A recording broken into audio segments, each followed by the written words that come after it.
It's so great to have you here on the Dream Lifestyle podcast, where we have a desire to help dreamers become the leaders that their dream life requires. And I'm just grateful that you took time out. If this is your first time, welcome. And you're in for a treat, because today we're talking about facing insecurity. And this is so crucial for each and every one of us as leaders and builders and dreamers, simply because we are going to have to face our insecurity as we build our dream.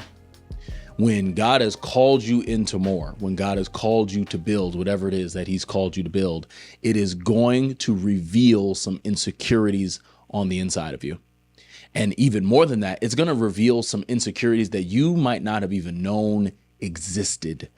And so that's why our fruitfulness, our productivity, our ability to be successful is directly tied to our ability to face our insecurity. And if we don't face our insecurity, this is where most people find themselves. We end up quietly settling for a life that fits a lesser version of ourselves.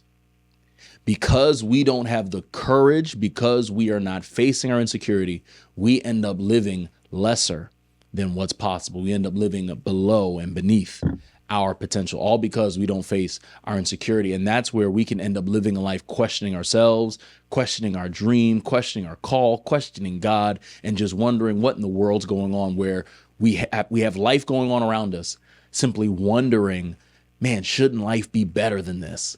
Shouldn't I be further ahead by now? Shouldn't I be doing more than this? All because we don't face our insecurity. And one of the things that's just a truth, is a fact, when you think about building your dream, you're going to encounter insecurity. And so what I want to do today in our conversation today is simply give us 3 things that are going to help us truly face that insecurity, so we truly keep moving forward. Now, one of the keys with this that you need to understand is insecurity is one of those things that is always going to exist, because we are all flawed humans. In some way, shape, or form, none of us are perfect. All of us have something that we may be insecure about. I don't care how talented you are. I don't care how resourceful you are. I don't care how smart you are. In some way, shape, or form, you are going to encounter some sort of insecurity. And so this is not a question of how do we completely eliminate insecurity. The question is, how do we lessen insecurity's influence over our decision making? How do we lessen insecurity's influence over the way in which we live our lives? And when we ask ourselves this question, we then are equipping ourselves to always make progress, even when insecurity rears its ugly head. And so I'm just going to be sharing with you 3 things that is going to help us turn the volume down on insecurity's influence, so that way we can truly live at the level we believe we're called to. And so the first thing that we're going to need to do is so simple, but I've found it to be very profound, and it's simply admit the insecurity exists. For many of us, we go through our lives acting as if the insecurity is not even there, where we'll say things to ourselves like, oh, it's not that big a deal.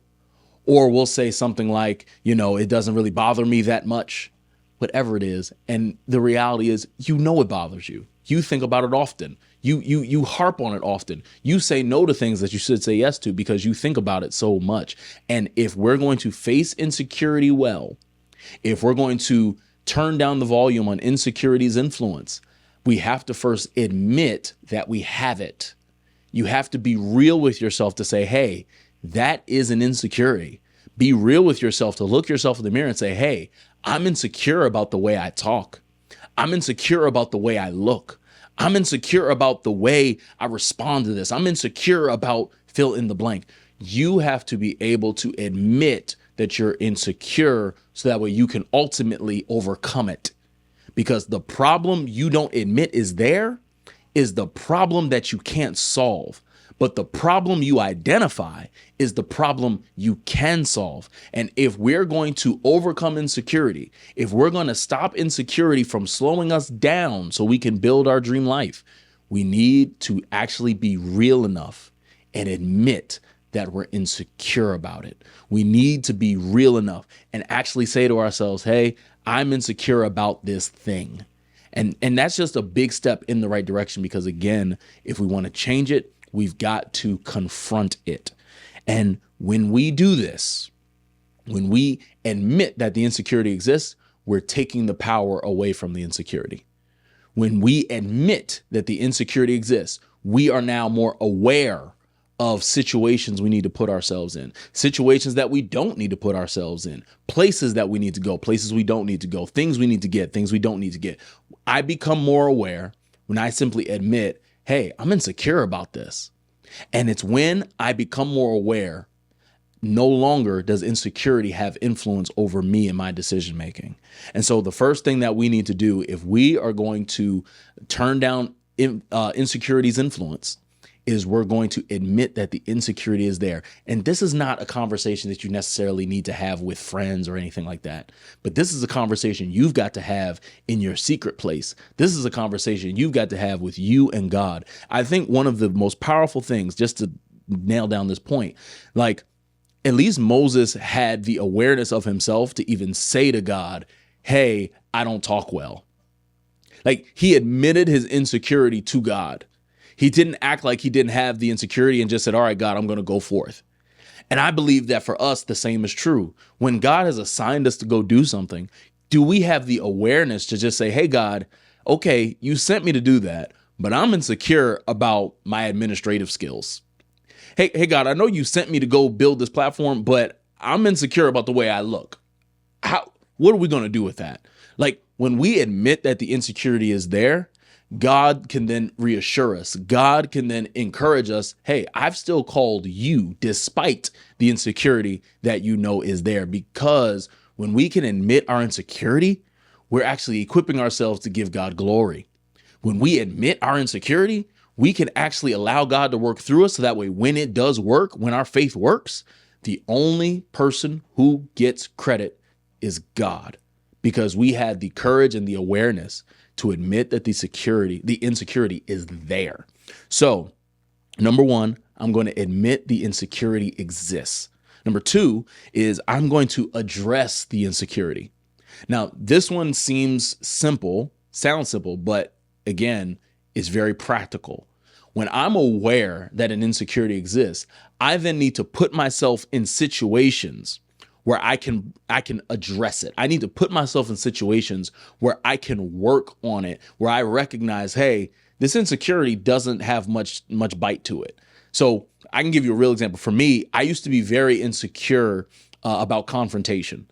Like, I used to hate confrontation. It used to be so uncomfortable to me because I don't want to fight. I want there to be peace among all people, peace in all situations. Like, I don't want there to be any issues. But what I found, because I didn't admit that was an insecurity, was I was settling. I was saying yes to things I didn't actually like. Like, it was a mess. So when I made the decision to confront it, when I made the decision to, hey, admit to myself, no, you're insecure about confrontation. You're insecure about sharing something with somebody else that you know that they're probably going to disagree with. Now, with that awareness, I then had to do the work of addressing it. Now, what did that look like for me? When I knew I was insecure about confrontation, I then started taking small opportunities to address it. So one of the easiest things I did was when I would go out to eat, and let's say the waiter forgot something, let's say the waiter, messed up an order or something like that, I would work on that insecurity. I would address that insecurity by simply saying something to the waiter and saying, hey, you forgot such and such and such and such. Would you mind bringing me more? Now, again, of course, I wasn't rude or anything like that, but I was able to work on the muscle of confrontation. I was able to work on the muscle of, I'm going to say something that I know you're not going to like, but I know it's going to benefit me. Because all of us, you're going to deal with confrontation. I knew that in general, my insecurity around confrontation was not going to fit the best version of me. Like, I just knew that. So I had to equip myself by addressing it, by taking opportunities to strengthen the muscle that address the insecurity. So the same is true for you. Whatever your insecurity is that you are aware of, you then have to put yourself in situations where you get to test it out.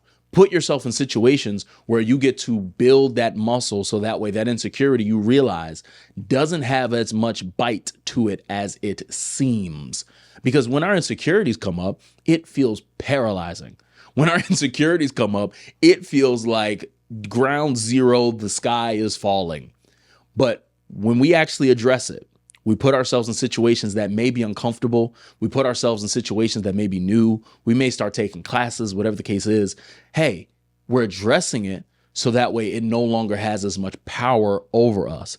And this is where we actually develop that courage and develop our own confidence, because if we can not only just go out and do more, but if we can really address the voids that exist in ourselves, that's where true confidence gets built. Because if I can face the hardest parts of me, I can go out and achieve anything I want in the world. But if I can't address the voids, the insecurities in my life, then I make it very difficult to go out and achieve anything in the material world. So if I'm going to allow myself to always make progress, if I'm going to make sure that insecurity does not have influence over me, I'm going to make sure that when I'm aware of the insecurity, I address the insecurity by taking opportunities to handle it. So number one, I admit the insecurity exists. Number two, I address the insecurity. And then number three, I agree with the dream. I agree with the dream. Now, what does this mean?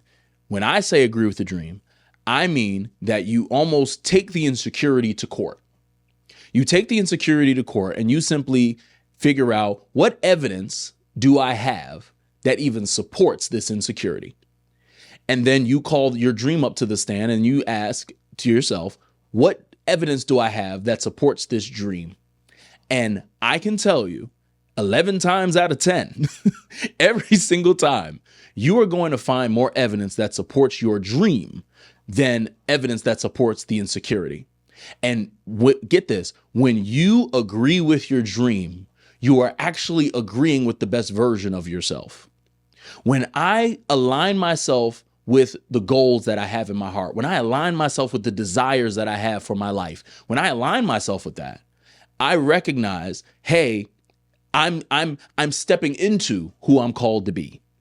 I'm not allowing insecurity to define me, but I'm allowing my dream to define me. And if my dream defines me, it's going to refine me. If my dream defines me, it's going to pull out the best in me, simply because my dream is attached to my destiny. My dream is attached to my calling. My dream is attached to God's best for me. And when I agree with the dream, then I'm going to find insecurity's power has no hold on me. Now, practically now, agreeing with the dream takes repetition, meaning you have to consistently renew your mind concerning your dream if you want to agree with it. This is what Paul writes in Romans 12:2. We all know the verse, but we have to consistently allow our minds to be renewed so that our dream, we come into agreement with it. We have to consistently keep our eyes focused. We have to consistently rehearse what our dream is. We have to consistently keep the vision in front of us so that way, again, insecurity has no influence over us. And as I said, when I agree with my dream, I'm agreeing and accepting my best version. And so simply put, another just plain way to put it is, you want what you want for a reason. Like your dream is not random. The goals that you have in your heart, they're not random. And the more you recognize that by way of rehearsing and there being repetition, and the more you really just understand, you focus more on, hey, the dream rather than the insecurity, you understand, hey, there's greater in me, and I'm not going to allow this insecurity that has no bark, it has no bite. I'm not going to allow it to stop me. Like, this is so personal to me because a couple years ago, before I started Craft Your Dream, like I should say right when I started it, I got done playing basketball, retired, and I was really like transitioning. And I remember when I started making content, I was so insecure about the way I sounded. Like, I hated hearing my own voice. Like it was so cringy to me. And it wasn't like I'm not a bad communicator. Even then, I'm much better than where I was. But even then, I wasn't terrible. But because I was insecure about it, I would have thought I was the worst speaker. I should have just been mute for my life. Like, I was just so insecure about the way I sounded. And one of the things that I had to do was this process I outlined to say, man, I'm insecure about the way I sound. Like, I would be editing videos and I would almost not want to edit them and put them out because I'm like, I sound crazy. No one's going to listen to me. What are people going to think? All this, where I realized, no, there were a couple insecurities that came out along with how I sounded. I was insecure about my confidence and all these things. But because I recognized, hey, I need to be in agreement with my dream. There's a reason why I want to help people with their goals. There is a reason, a deep-rooted reason as to why I feel a burden for those who feel called, but they feel unequipped. I have a burden to help them. I was in agreement with my dream, and it helped me deconstruct the insecurity. I was in agreement with my dream, and it helped me not allow my insecurity have too much influence over me. And so what did it allow me to do? It allowed me to just take one more step towards my dream, one more step towards who I'm called to be, one more step towards the best version of me. And I just kept working that process by staying in agreement with my dream, so much so to the point where what was once an insecurity now is one of my greatest points of confidence, simply because I know that the best version of me is a great communicator. And guess what? I'm just getting started. I know that there is another level to my communication skill level, and I'm excited about it. But I'm no longer dealing with the negative voices of my insecurity. I'm no longer thinking about, man, what do people think? What are they going to think about me and all that, because I'm not allowing insecurity to influence me. So I'm giving you my real story. I'm demonstrating to you, hey, I'm a living testimony of what it looks like to not allow insecurity to have a hold on you, simply because I decided to face it. And so wherever you are, you can make the decision to simply face the insecurity by, number one, admitting that the insecurity exists. Number two, addressing the insecurity. And then number three, by simply coming into agreement with your dream, because you want what you want for a reason. There's a calling on your life. You know that there's more for you in your life. And I believe it's time that you get in agreement with your dream, as opposed to being pressed down, as opposed to being weighted down by an insecurity that really shouldn't. So you do not need to have insecurity have too much influence over you. And so I pray, I hope, I believe that this message, that this time, our time together, was valuable to you. And all I ask is simply this: for you to share this with one other person. And I want to extend an invite to you.